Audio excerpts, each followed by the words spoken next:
አሁን ስልጣን ላይ ያለው አሃዳዊ የሆነውን ስርዓት ነው የሚያራምደው እንጂ እውነተኛው ፌደራሊዝም መሬት ላይ አውርዶ እየሰራበት አይገኝም ይላሉና እንዴት ነው አሁን አሃዳዊ ሲሉ ምን ሊሉ ፈልገው ነው? እንግዲህ የሀገራችን ፌደራሊዝም ከዚህ በፊት ያሉ ሰዎች እንደሚሉት እነሱ የሰጡትም አይደለም ወይ ደግሞ ዛሬ የወጡ ሰዎች እንደሚሉት ህወሓት የሰራው አይደለም። የህዝቦች ትግል ውጤት ነው። ኢንተሌክቹዋሊ ከወሰነው የነ ኃይሌ ፊዳ የነ ዋለልኝ መኮንን ውጤት ነው።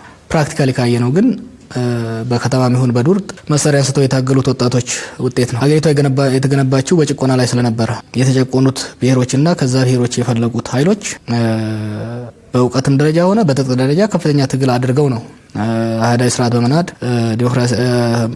ፌደራላዊ ስርዓት ስንል ህዝቦች በክልላቸው ላይ ራሳቸውን በራሳቸው የሚያስተዳድሩበት ስርዓት መጣ። ፌደራሊዝም ሁለት ነገር አለው። አንዱ ስትራክቸራል ነው፣ ሁለተኛው ዲቮሉሽን ነው። ስትራክቸራል ስንል አስተዳደራዊ መዋቅር ነው። ፌደራሊዝም አንዱ አስተዳደራዊ መዋቅር ነው። ሁለተኛው ግን የስልጣንና የሀብት ክፍፍል ነው። መዋቅሩን አቋቁመሽ በዛ መዋቅር ልክ ስልጣንና ሀብት ማተከፋፊ ከሆነና ስልጣንና ሀብት ማዕከል ላይ ታፍኖ የሚቀመጥ ከሆነ ፌደራሊዝም የለም፣ የተማከለ አስተዳደር ነው የሚኖረው። ሙሉ ፌደራሊዝም የለም፣ ግማሽ ነው ማለት ነው። ስለዚህ በኢህአዴግ ወቅት የነበረው ፌደራሊዝም ግማሽ ነበር። አስተዳደራዊ ፌደራሊዝም ነበረ።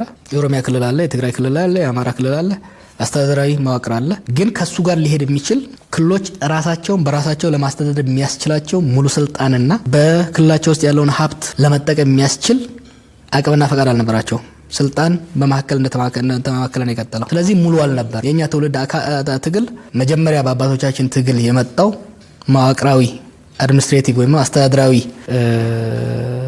የፌደራል አካል ሙሉ እንዲሆን ስልጣን እንዲሁም ሀብት ላይ ክልሎች ያላቸው ቁጥጥር ትሩ ፌደራሊዝም እንዲመጣ ነው የታገል ነው። አሁን ያሉ ሰዎች እሷን ማሳጣት ይፈልጋሉ። አንደኛ ስልጣን በተማከለ መልኩ እንዲሄድ ይፈልጋሉ። ሁለተኛ በመጀመሪያው ፌዝ የአስተዳደራዊ ፌደራሊዝሙ እየተዳከመ እንዲሄድ ሚኒንግለስ እየሆነ እንዲሄድ ይፈልጋሉ። ከዛ በኋላ ወደ ክልሎችን በማፍረስ ጂኦግራፊክ የሆነ የተማከለ ስርዓት መገንባት ይፈልጋሉ። ያ ግን ለዚህ ሀገር የሚያዋጣ አይመስለኝም። የሚያዋጣው ሀገር እንደ ሀገር እንድትቀጥል ከተፈለገ፣ የህዝቦች ሀቅ እንዲመለስ ከተፈለገ፣ ፍትሃዊነትና እኩልነት እንዲመጣ ከተፈለገ የተጀመረውን የአድሚኒስትሬቲቭ ስትራክቸሩን የአስተዳደራዊ መዋቅሩን እውነተኛ በሆነ በክልሎች ራሳቸውን በራሳቸው እንዲያስተዳድሩ፣ በፌዴራል ደረጃ ደግሞ የሚገባቸውን እንደ አስተዋጽኦአቸው እንደ ብዛታቸው ስልጣንና ሀብትን የሚካፈሉበት ኃላፊነትንም የሚጋሩበትን ስርዓት መገንባት ያስፈልጋል። ይሄን ለማድረግ ዲሞክራሲያዊ መንግስት መገንባት፣ በህዝብ የተመረጠ መንግስት፣ መልቲ ፓርቲ ዲሞክራሲና መልቲናሽናል ፌዴራሊዝም ኢንሴፐረብል ናቸው። ለኢህአዴጎች ስንላቸው እንደነበረው መልቲናሽናል ዲሞክራሲ ህብረ ብሔራዊ ዲሞክራሲ ለመገንባት ከፈለገሽ መልቲ ፓርቲ ብዛትነት ያለው የፓርቲ ሲስተም ግዴታ ነው የሚሆነው። የአንድ ፓርቲ አውራ ፓርቲ ሲሉት በአውራ ፓርቲ ፌደራል ስርዓትን ማካሄድ አይቻልም። ምክንያቱም ፌደራሊዝም የስልጣንን ዲቮሉሽን ይጠይቃል፣ የስልጣንን አለማማከልን ይጠይቃል፣ ዲሞክራሲን ይጠይቃል። ያለ ዲሞክራሲ እውነተኛ ሙሉ ፌደራሊዝም አይመጣም። ኢህአዴጎች የአንድ ቡድን የበላይነት የአንድ ፓርቲ የበላይነት ስለፈለጉ አይዲዮሎጂካሊ ፌደራሊዝሙ ትክክል ነው ብለው ቢያስሙ ራሱ ዲሞክራሲ ከመጣ ስልጣን እናጣለን ስላሉ ፌደራሊዝሙ ሙሉ እንዳይሆን አኮስሰው ተቆዩ።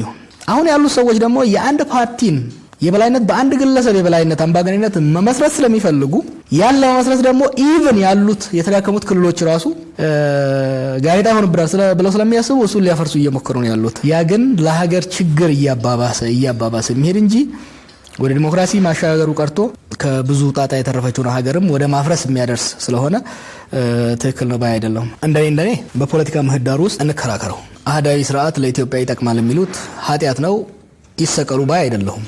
ምንም ችግር የለው። ለኢትዮጵያ የሚያዋጣ አሃዳዊ የተማከለ ስርዓት ነው ካሉ እንከራከር፣ ወደ ምርጫ እንቅረብ። ህዝቡ እሱ ይሻለናል ካለ እነሱን ይምረጥ። ለኢትዮጵያ የሚሻለው የፌደራል ስርዓት ነው። የፌደራል ስርዓት ለኢኮኖሚ እድገትም ለህዝቦች መብትም ለሀገር አንድነትም ይጠቅማል ብለን እኛ እንከራከራለን። ህዝቡ ከተመቸው እኛን ይምረጥ። በዛ መልኩ ሀገር እናስተዳድራለን። የሚቀጥለው ዙር ላይ ሊያሸንፉ ይችላሉ፣ እናሸንፍ እንችላለን። እኛ የምንመርጠው ትግል ይሄ ነው።